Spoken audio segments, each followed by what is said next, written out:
Hi, I'm Innocent America Shahis here with another episode of Dark Theory USA show. I'm with you guys to react to Nick Fuentes in PBD Podcast show. I just watched it. It was a little disappointing. It had so much potential. It could be better. PBD is very good podcaster, and most of those controversial guests that he has had on, they were basically very. The questions were way more um, how to say creative and productive. It's something to you could lead on to get to know that person. The problem that I had with this interview was one, uh, uh, PBD was asking the very about who is Nick Fuentes, what happened to him, what changed his mind, his stance on Israel, and etc. But there are the stuff that already he explained on his show and on every else that brought him on their show and asked him about his past. So basically, for those people who knew Nick Fuentes, basically none of the stuff that he talked the first two-thirds of the show, none of them was news to them, right? So I know that those people who didn't know who Nick Fuentes was and they were only fan of the PBD, and for the first time they saw Nick Fuentes, so they got to know him. But the problem was, even he had to cut the interview in the middle of that and then take it to different approach, talk about Charlie and the future of conservative movement and race issue and America immigration. And in the end he said, well, I have to wrap it up, so I wish we had more time, etc. And then he said, do you want to explain about finish up your story, what happened to you? So he was going from 2015, what happened to him, up to 2018, 19, I guess. And after that, they changed the direction to somewhere else. PBD did, and in the end, it says, in order to wrap up, do you want to finish what we started? So in 5 minutes, he had to continue explanation what happened to him in RSPN and his show stuff, etc.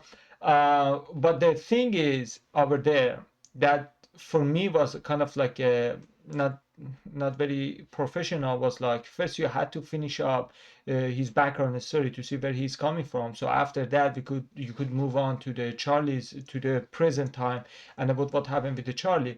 But when you haven't finished what happened before, so your audience don't, probably they don't know exactly how he was coming from to that area, and in the end, for the wrap up in 5 minutes, you expected him to finish it. So it was a little messy, it was chaotic, it could be more organized.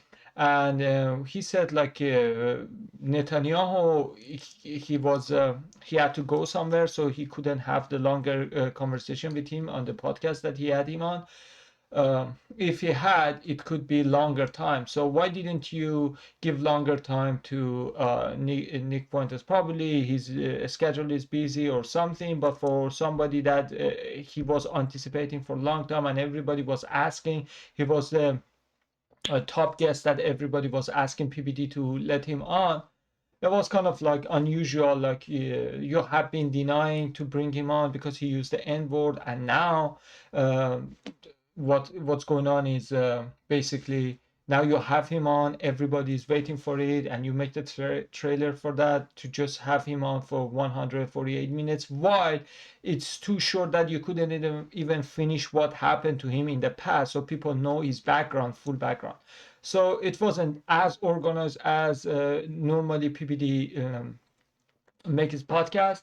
But anyway, in the last 20 minutes of the video, when they started to talk about the Charlie Kirk and a direction of the United States is going through, Jews versus Muslims, immigrants, it got a little more interesting, because the other part I already heard about that, like already in other interviews I saw that Nick already explained those stuff. So Cassie Dillon, what happened when Shapiro retweeted him, he had shows 5 days per week show on RSPN, and then they set him up, and he talked about interracial marriage something, and they wanted to cancel him. So I knew all this stuff, so that was nothing new to me. But the stuff that he talked about that I wish like either finish up the background story in 10 minutes and just focus on the current time, or only you want to introduce that person to the people, so only focus on the background story, how he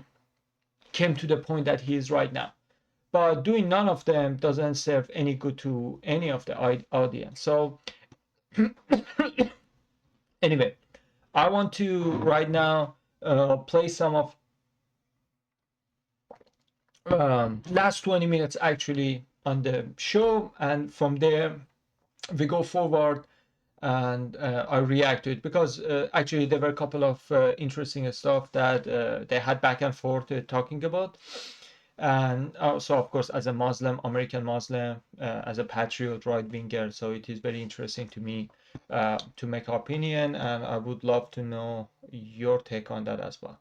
All right, let's go see what he says. So it is after what he almost finish up, because in the last 5 minutes he wrap it up about his background story, but it almost is done with talking about what happened to him from 2015. He was libertarian, started to read books, and then ask about that resolution to condemn settlement on the West Bank.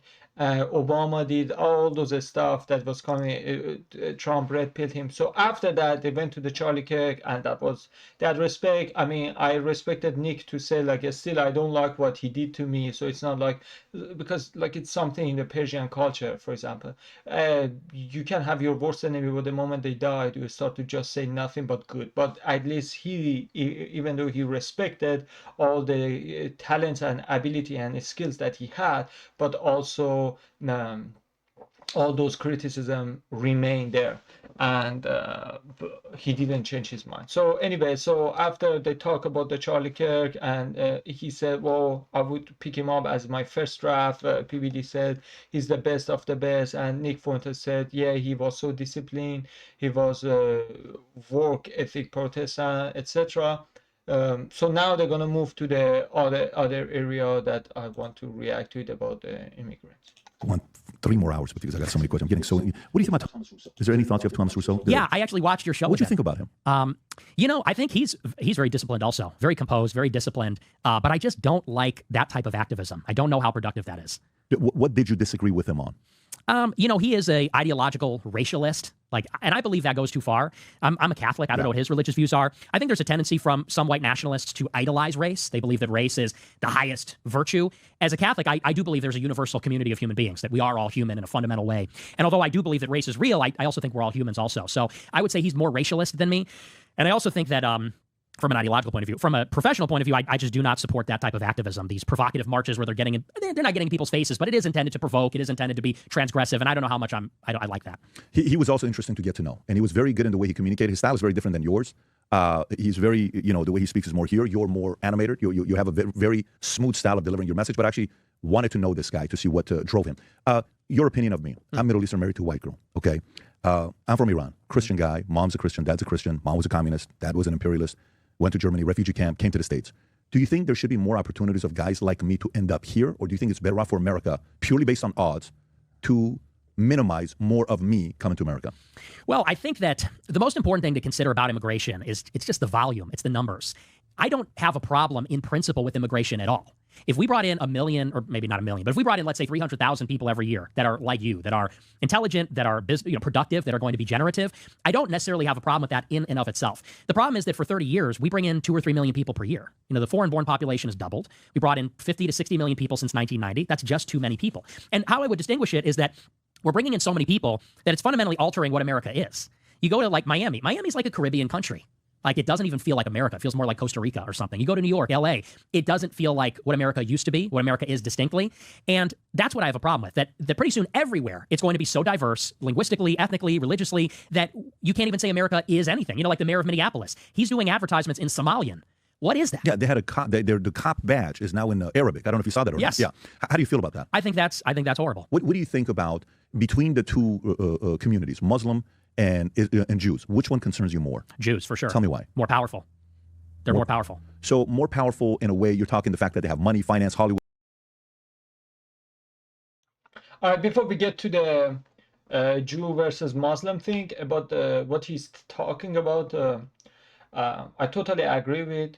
That's why something that I disagree with my party on the right winger. I'm very nationalist, conservative nationalist. Something that I disagree with when there was a clash, like between Trump and Elon Musk with MAGA supporters over the H-1B visa. What was going on was H-1B visa, most of them, so many of them that actually I didn't know about them till that moment, was like they are against any type of immigrants. But I mean, I am an immigrant, and you can see from my accent. So I think America is the greatest country because of immigration. It doesn't mean like a Native American. Well, I mean, Native American at some point, like white or black, they were immigrants as well. So Native Indians, Native Americans, like those people. That they were here from the beginning, they are real native ones. So every other native, white or black, at some point they were immigrants as well. So it's just a matter of fact, like if you are first generation immigrant or fifth generation or third generation. But just because you are fifth generation immigrant doesn't make you any more American than the first generation, because at some point it happened to your grandfather as well. So the problem is assimilation. So one thing that I was against basically MAGA movement when it came to the H-1B visa, I said, yes, your criticism is valid because most of these Indians, there are so many Indians as scammers that they are abusing that H-1B visa. So they are getting biggest pack of those H-1B visa for those people to just come in here to be Uber driver, to do something that everyday American can do that as well, right? So as long as that visa goes to those people who are ready to assimilate and are very, very talented or very, very hard worker anyway, or both, that would be even the best, to just bring value to the United States, and they are loyal to the America. At that point, yeah, I could see like there's nothing wrong with H-1B visa. But so I could see their point that they were saying, listen, this H-1B visa is abused by those people to just bring people who are not bringing any value to the table, just eliminating job for the Native American, like, or citizen. But also to say just, oh, we shouldn't have any type of immigration, and it is wrong totally. One of the reasons America is great is because when you see in some of those very sensitive jobs, we pick the best out of the best from each country. That's why like we are collection of the best. But right now with this immigration policy that you let criminals, with those people with criminal background history to come in here, they're destroying everything. But in general, it's not a bad thing. So what Nick Fuentes is saying is actually opposite of what those people were saying in the MAGA movement. He's saying, I don't have any problem with 300,000 people per year coming here as long as they respect, they assimilate, and they bring the value. They're a hard worker. Like it doesn't. The problem is every year 2 or 3 million immigrants come, which like you can know that like it's not like 2 or 3 million geniuses or hard workers or loyal patriots gonna come in here.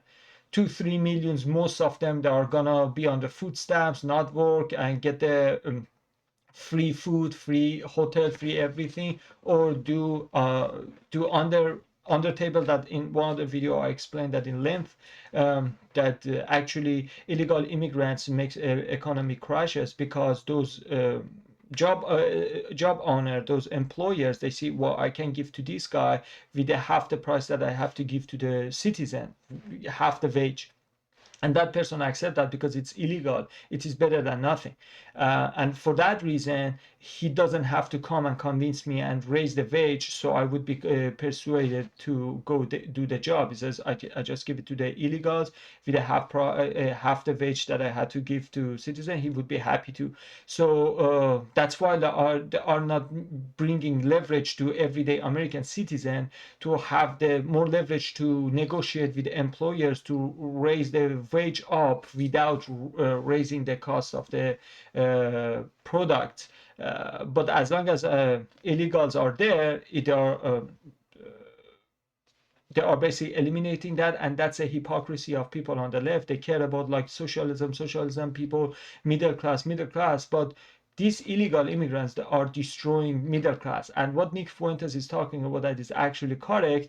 those 200, 300,000, if you pick the best out of the best of each country, then yeah, America just gonna go up, and we're just gonna see the good result from that. But if you bring 2, 3 mostly illegal immigrants to that, they don't assimilate, they make everything unsafe, unclean, dirty, and they're gonna eliminate job, because you don't think somebody with a criminal background story that ran away from his country is here to be a next Jeff Bezos or Steve Jobs or Elon Musk. You really should be stupid and dumb. Like these things that people on the left said, the future doctor.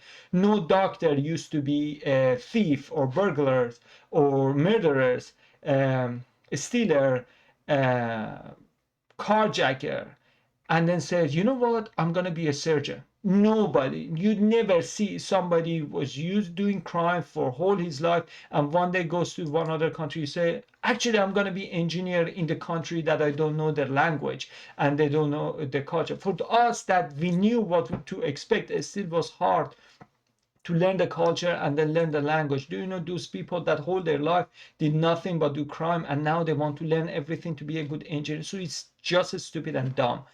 And if 200, 300,000 for those people who are loyal and smart, that would be okay.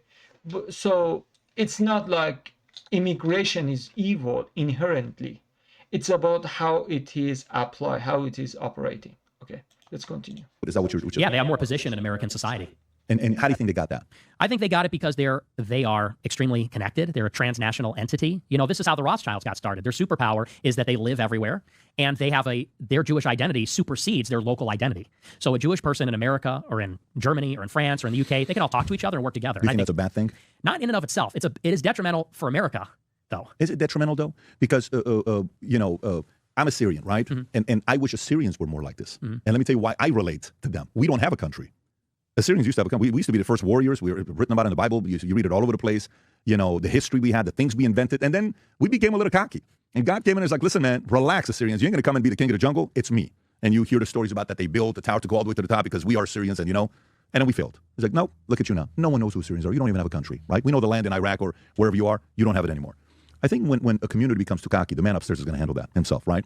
But in a sense, when you see they went from a small community to have this much influence, isn't that almost impossible for them to pull off? Like, isn't that, so it either produces one of two things. I'm not intimidated. I'm not a guy that is envious or jealous or, oh my God, that guy's richer than me. That guy's this guy's, I'm not. I want to see what they did and what worked for them. For example, to me, when I think about Jews, I think about Mormons, I think about Scientologists.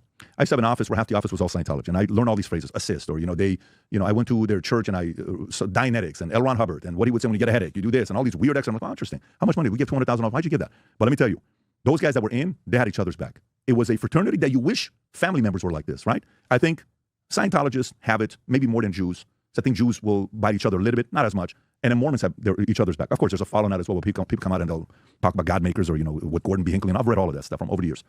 But what's wrong with them winning at the highest level? Well, I agree with you that it is remarkable, and it is actually ominous how much they've achieved. Here's the problem, though. America is an open society. The premise of this country is it's self-government, of, by, for the people. There's a egalitarian idea that we are all citizens, and our government is going to be comprised of the citizenry of America. That's deeply embedded in who we are and in our government and our whole system. And take me, for example, I'm Italian, Mexican, and Irish. The Italians were very much like this when they immigrated to America. They had in Chicago what they called the outfit, which was a mafia, and they looked out for each other. And when my grandfather died on my mom's side, I believe my grandmother got a loan from the outfit. And they would come by every month or whatever, and they bring a fruit basket, and they'd look after her, and they provided financial. Was it Spilatra's group? Do you know the history of it, or was it Tony Spilatra? I don't know who it was specifically. Okay, but so these are some of the stories out here growing up from my mom and my grandmother. So think about at that time, how many people were against Italians? At that time, how many people didn't like Italians in New York? Because, Bank of America was first called Bank of Italy. Did you know that? No, I didn't. So can you pull up, Rob, was Bank of America first Bank of Italy? If I'm wrong, it is what it is. I think Bank of America was originally Bank of Italy, and everybody used to, yes, the Bank of America was originally founded in Bank of Italy in 1904 to an Italian-American in San Francisco, and the financial needs of Italian immigrants and other underserved people. The bank eventually merged with another institution to form Bank of America and changed its name to Bank of America, right? The tellers were Italians. They would give small little loans, $10, $4, $5 to them. And some people were not supportive of that. They're like, what are Italian immigrants doing here? You guys are becoming too much power in New York. We're not happy about this. So there was some of that going on 100 years ago. And that's what I'm saying is that did exist. And then what happened eventually is that Italians assimilated. Eventually, these groups, these ethnic advocacy groups were broken up, if you could call the outfit that, or the mob of New York, and then Italians assimilated. And when I grew up, I saw myself as American. I didn't see myself as Italian-American. I just saw myself as American. And I think that, when you see Jewish people working together, I don't think there's anything wrong with that inherently. And I agree with you. It's like a superpower. It's actually admirable in some ways. They look out for each other. But if society becomes, American society in particular, a place where every group is ganging up, well, we're the whites, we're the blacks, we're the Jews, then I think what America is starts to come apart, and it turns into kind of like a bit of a politicized race war. And I think that you either have to have a society where everybody gets to play by those rules and everybody could be pro what they are, or everybody is assimilated and we're all Americans. And that's why I say it's detrimental, is that if Jewish people are Jewish first, not of by and for America, but of by and for the Jewish nation, this is problematic when they're in positions of power, because are they looking out for all of us, or are they looking out for themselves first? And when you look at the I totally agree with what Nick is saying. It's exactly true. I'm Aryan. I'm from Persia, and I'm immigrant. I was born in Iran, and I'm Muslim, proud Muslim, and proud American immigrant. Now what I'm seeing is very unfair to white people and Christians, because when I'm seeing like everybody can be proud of their race, their ethnicity, except white people. Everybody can be proud of their religion except Christians. And of course, I'm not saying like Catholics or Orthodox, they cannot have the cross on, they cannot do anything. Like, for example, do you see the sword on my on the wall? It is Imam Ali's sword. Like it represents my sect in Islam. I'm Shia Muslim, 12er. And so you see, nobody has problem with me have the sword on and being proud Shia Muslim. The thing is so I'm not saying like Orthodox or Protestant or Catholics cannot do that, but when they do that, either they're gonna face with this reaction like or at the best people are gonna say, oh, okay, can you keep your religion, your belief with yourself? So I haven't seen, after Charlie Kirk's death, now it is revival, so probably we're going to see more vocal Christian, which is a good thing. I think as a Muslim, which we have one premise, and which is justice. It's not fair for me as a Muslim to be vocal about Islam, Jews be vocal about Judaism, Hindu about Hinduism. But Christian, in the country that majority of them are Christian, they have to be quiet. So this is something that I don't support at all, by no means. So I'm very happy that he's talking about that. Like that's not fair for white people and Christians to always be targeted these days. It hasn't been all the time the case. There were the time that black people were targeted. There were the time Muslims were targeted or Jews were targeted. Yeah, I totally understand. It's not like always white people were victim, always Christian were victim. But I'm saying at this point, at the time, things rotate, and this is now it is 10 for the white Christian. So if the same thing right now is happening to white people was happening to black people, I would be the first person to stand with the black people and say, no, black people should be proud of being black. So I say God created us in his image, and also God created us all with different ethnicities. And if you think different ethnicities is stupid, so it means you know more than God. So why don't you claim to be God? Because apparently you know more than God. But the thing is, that was a reason God created us in different ethnicity, because I am better than something. I'm better than you on something. You are better than me on something else. I have some strength that is your weakness. Your strength is my weakness. So you help me on the thing that I have weakness on, which is your strength, and vice versa. I help you with that. So this is how God created us with all different ethnicities, so we could help each other out. So actually that was meant to be the main focus for unity. Now Satan came and used it as a division, racism. What he's saying is actually true. Like I'm seeing Jews are even though they are very minority, they can take care of each other, they can be pro each other. Like if white people say I'm gonna only hire white people, immediately he's gonna be fired and he's gonna face backlash, or she's gonna. But Jews can say that. You go to the New York, you see Jews only hire Jews, and then there's nothing wrong with that. Oh, we are just tribal. So everyone should follow the same rule. We shouldn't just exclude white people or Christians on that. So that's my take on that. Okay, let's continue. Israel policy, that's where people start to say, I think you're looking out for yourselves first. I think you're biased. And unfortunately, you're using the public purse and American soldiers to fight your own battles. And that's the problem. It's not, I don't have hatred for them. I don't have a problem with them in themselves or even what they do. It's just that with our system, that doesn't work. You know what I would say to that as well? If they use the American soldiers in their advantage and all that other stuff. Okay. Who negotiated that deal? Some president negotiated that deal. Someone said yes to it, right? When they say, well, let me tell you, You know, that person is afraid to platform this guy because he's afraid his donors are going to go and do this. And it's Israel's fault. No, it's not. It's the guy who runs it's not Israel's fault. What are you talking about? You know, this guy sends me a message. APAC. I got a text. Not a text. What do you call it? In the X. A DM I get from APAC. Okay. Hey, we'd like you to come to Israel. We'd like to invite you. I'm sure many people get that message, right? They send it. I said, I'm going to come with my pastor. I don't want you to pay for it. I'm going to pay for it. I want to bring my crew because I want to go see Jerusalem. You're not going to see me putting the what do they call it? I'm not going to put that on. But guess what? I respect the culture, and I want to go to Gaza, and I would ask for some idea of protection that if we can go to Gaza, show it to her. I want to see this stuff. I want to go with my pastor. First time around, I'm not going to take my kids. Maybe the second, third time I'll take my kids. But to me, I don't put the onus on, like when a guy's like, that guy has slept with so many people, this, and the girl said yes. No, but you don't understand. He's a man whore. But the girl said yes. So is it Israel or is it the girl? Do you understand what point I'm trying to make? Absolutely. So to me, it's kind of like, I mean, look, if you said Israel over Muslims, right? Mm-hmm. Which of the two do you think has been a bigger net positive to America? Oh, it has to be Israel. All right, let me give my reaction to that. That was very stupid analysis. That was very stupid comparison. So basically, he was saying, yes, maybe Israel has influence on us, but we said yes to them. We accepted that, so it is not on them; it's on us. So instead of calling the man he's a player, he's a how to say pervert guy, but the girl accepted that. So she said yes, so you cannot blame on him. But that's a very stupid comparison.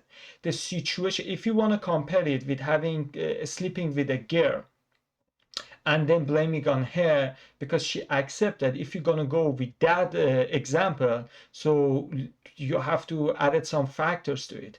If America is the girl who accepted to sleep with the guy, which is Israel, you have to understand the girl is drunk. Right now, if you have sex with a drunk girl, she can sue you and you can go to the jail, go behind the bar. This is exactly what is going on. It's not like a sober, mature woman willingly accepted to have sex and then he did that and then now you are blaming on Israel. So he's saying the guy who slept with the hair is Israel and the girl is America, that at some point her president accept that. No, that's not true. Just like, as I said, give the example, it is like a drunk girl. She's drunk, she doesn't have control on herself to say no, she's taking advantage of. And right now, if you give drink to a girl and have sex with her, she can put you behind the bar, to the jail. The same thing is happening to the US politics. It's not like willingly politicians, they say, yeah, okay, we're gonna do that. They got blackmailed. The blackmail is equivalent of getting a girl drunk. So as the drunk girl doesn't have any control on herself, the blackmailed politician has no freedom to say no, because the moment he or she says no, they're gonna release those footages. They're gonna ruin his or her reputation, and then it's gonna be end of their career. So as they have to say okay after they are blackmailed, most likely the girl gonna say okay after she's done. So if you're gonna bring like give the equivalent, like give the example comparison to say like America said yes, just like a girl said yes, so there's no blame on the man, so there's no blame on Israel. Yeah, but the man got the girl drunk first and the Israel got our politicians blackmailed first, and after that the sex happened. After that all those contracts, all those policies were up to be operated. So it's very stupid to say, it's not like as if in very normal situation any politician could say yes to all those horrific things that Israel is doing, or the girl would say yes to that guy. So if you're gonna bring example, be smarter on that next time. Absolutely. Okay, so a part about that part. But, well, in terms of, I wouldn't say net positive. I would say in terms of raw, maybe like gross positive, because they've had a lot of contributions culturally and even, in terms of art, literature, music, also scientifically. But it's difficult to say on that because I also think that there's quite a bit of a detriment. I think that the melting pot comes from the Jewish community. What do you mean by that? The idea of the melting pot, that comes from a Jewish playwright. because Jewish people come to America, and like all immigrants, they say, well, we want America to be more welcoming. So they start to spin up these ideas that, well, America was never this country of white Christians. It's always been a melting pot for all immigrants. They want the country to be more open because that makes it more comfortable for them. It makes it more tolerant for them. But this has also made us more open and tolerant for Muslims, for example. We're bringing, who's been the biggest driver of like the Hart-Celler 65 Immigration Act? It was like the SPLC, which is run by Jewish lawyers. And so they are major drivers of mass migration. They're also major drivers of the pro-Israel politics, like the Iraq War. It was many Jewish journalists and pundits and advocates. Sure. So a point being is like when you calculate on net, and I agree with you, like I think there are a lot of people that are critical of Israel that are reluctant to acknowledge the good that Jews do. And I think the Jews they're brilliant. Many of them are brilliant. So when I'm saying net positive, I'm talking jobs, economy. How often you hear about crime, what they do. Like if you have a choice. Oh, let me clarify again with this genius PBD. Net positive. Have Jews been the more net positive or Muslims? What is net positive? All these porn websites, pornographies is owned by Jews. So do you call pornography, porn websites is net positive? All the usuries is coming from the Jews. It is haram in Sharia law. It is haram in Christianity. It's only halal in Jews country. Most of these gambling websites, most of them is coming from the Jews. And one of the reasons that people are losing their money is to the gambling addiction. So that's a Jews. Is it net positive? Gambling addiction to the gambling to make you lose all of your savings. Is it net positive? Usually it's coming from the Jew. Net positive. All these now we know that all those people who had a high position in CDC, FDA, Pfizer, Moderna, Johnson and Johnson, all of them they were Jews. I can make a list of them. All of them, they have dual citizenship, one America, one Israel, and also they were Jews. So all this COVID pandemic, oh my God, they are killing us with this vaccine or this mandate is taking out our freedom. Why should Pfizer have 99 years of protection to not release all those data inside information that they have to show like if really the vaccine was effective or not, how much money they made by those contracts they made with the government. All of these COVID, vaccine that we were saying, every high position in CDC, FDA, Moderna, Pfizer, Johnson and Johnson, and so many of these hospitals, born Jewish and stuff, they were all Jew. So do you call COVID net positive? Yeah. Pfizer made so much money, net positive, right? Pornography, they make more than the money that other oil exporters are making in the Middle East with the porn. Do you call it net positive? Usually, these bankers, I don't know, Wall Street, banks, federals, they are making so much money by by high interest rate that Tucker Carlson said we have to end this high interest rate on the loan, on everything. They're all backed by Jews. Is it net positive? This mass migration, most of these criminals that are coming. The thing is so crazy. If it is from Africa and it is Christian, they call him with his race. They say black guy did the crime. If it is brown and from Middle East, they don't go with the race anymore. They go with religion. Muslim did the crime. Which one is that? If the race is the main factor for doing crime, then go with the race. If you call it black, call it brown. If religion is the main factor that is causing all those crime by those illegal immigrants, if you call them Muslim when it comes from the Middle East, then call them Christian when it comes from the Africa. Most of these black criminals that are coming here illegally and do the crime, they are Christian. They are coming from the Christian country. So either go with the race or go with the religion. But playing this mental gymnastic, or if it is Muslim, forget about the race. If it is Christian, forget about the religion and focus on the race. This is very stupid. So, but anyway, whether it's a brown Muslim, black Christian, whatever, these illegal immigrants who are coming and doing the crime, they are all backed by these open borders that you are seeing. Like most of those people who were behind the open borders in the Biden administration were Jews. Do you call these 50 million illegal immigrants that are using our taxpayer to stay in the 5-star hotel, do you call it net positive? It's called by Jew. None of us Muslims advocated for the illegal immigrants. So illegal immigrants, pornography, usually gambling, All of these are net positive that Jews have brought to the America. Whoa, how stupid can you be, PBD? And imagine, we both were born in Iran, and we both are nationalists. He's Assyrian, I'm Aryan. He's Christian, I'm Shia Muslim.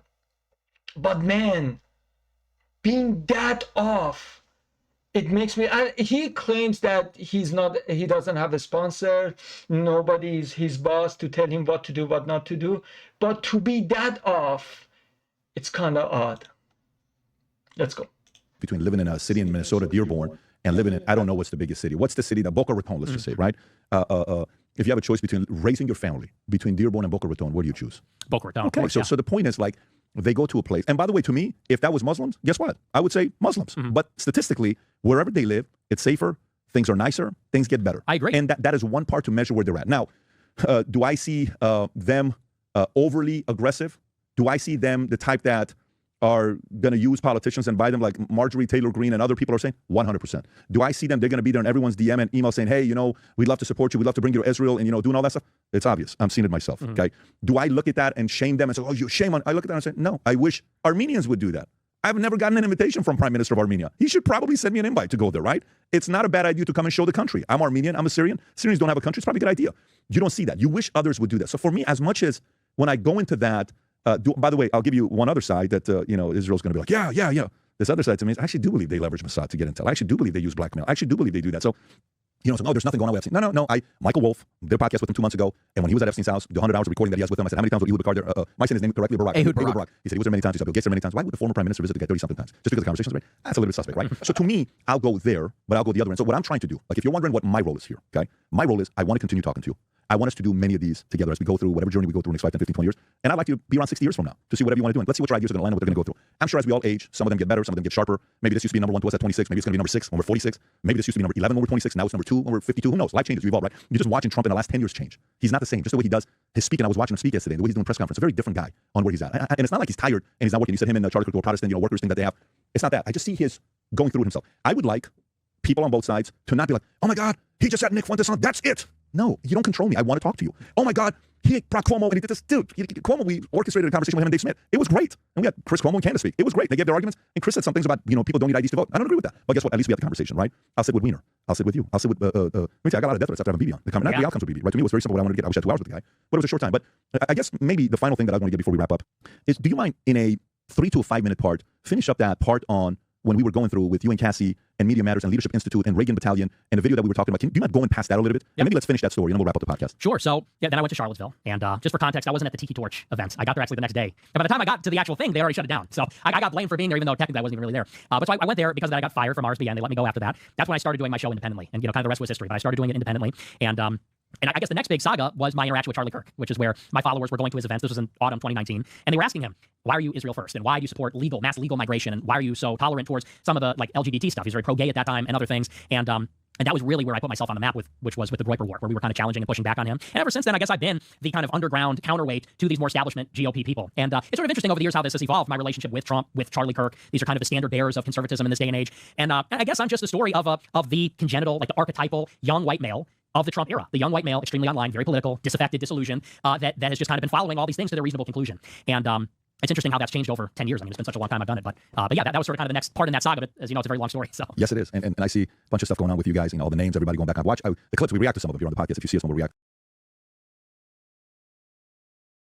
After that, they're just gonna massage each other and just give each other positive stuff. And then they ended. He joined the Menect something. Actually, it is brilliant by PBD. He brings his controversial or very famous guests, and then he make a website for them, and then you pay so you can text, and they respond back. So that's a cool thing that at least he's doing. Is very creative.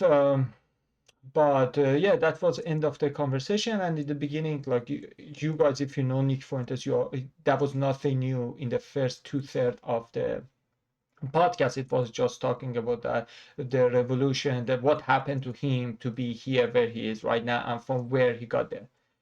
But yeah, that was the most interesting part that I wish they talked more about, was about the race, about the religion, about the immigrants.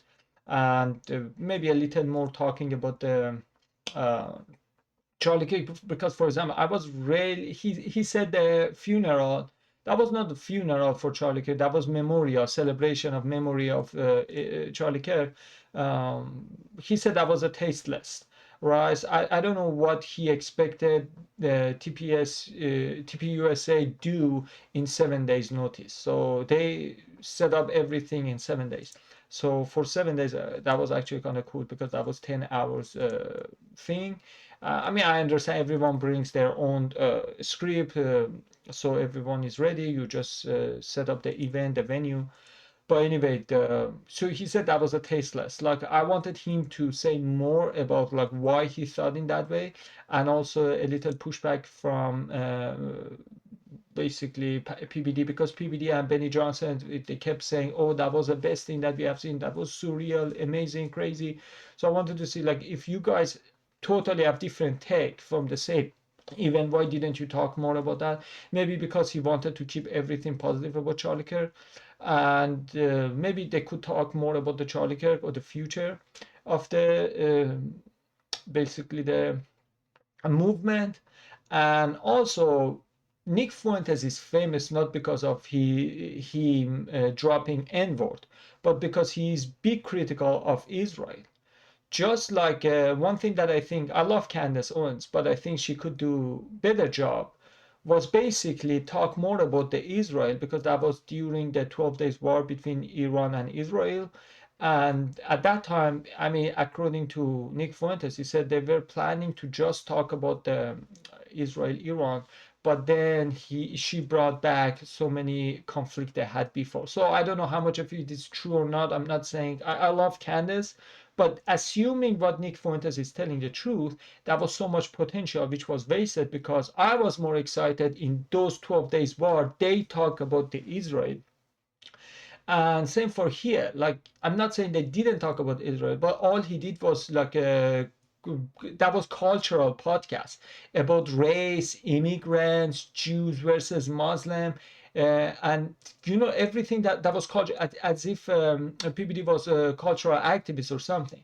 So I wanted them to go a little more into detail about the politics, because they both mostly like Nick Fuentes only talks about politics. Even when he brings the culture, is because it has direct effect on the politics, as he said, like what's going on in Minnesota with the new Muslim New York mayor, Minnesota mayor. So this was so much potential. So I felt that he would go more into the politics and talk about that, but it was very unorganized. I don't know why it happened, but we could get more than that, because I wanted to see the pushback that, because you remember when PBD was very critical of paying Ukraine, and then Piers Morgan said, so why are we paying Israel? And then for 10 seconds, he was a what? PBD was like that and said, well, we don't pay as much, we don't do that much. Like Israel is greatest ally. So he started to just go be mouthpiece and do the talking about. So he was cornered by Piers Morgan. So I was expecting more of those moments. So he comes to give different perspective about that to Nick Fuentes from the other sides, let's say Ben Shapiro sides, and Nick Fuentes push back. But because I already know what PBD believes in, and I already know what Nick Fuentes believes in, the whole point of that conversation was to see the idea challenging each other, so audience could make it their decision, make their mind. It says, oh, he's more sane, oh, he's more rational. But to just talk about generalities, and like as if that was the normal conversation you would have with a grandpa next to in the park, like random stranger. So I think that was so much talent which was wasted. But still, I'm happy they did that, and I hope you enjoy watching my reaction to it. I hope to see you next time. Like always, as above, so below.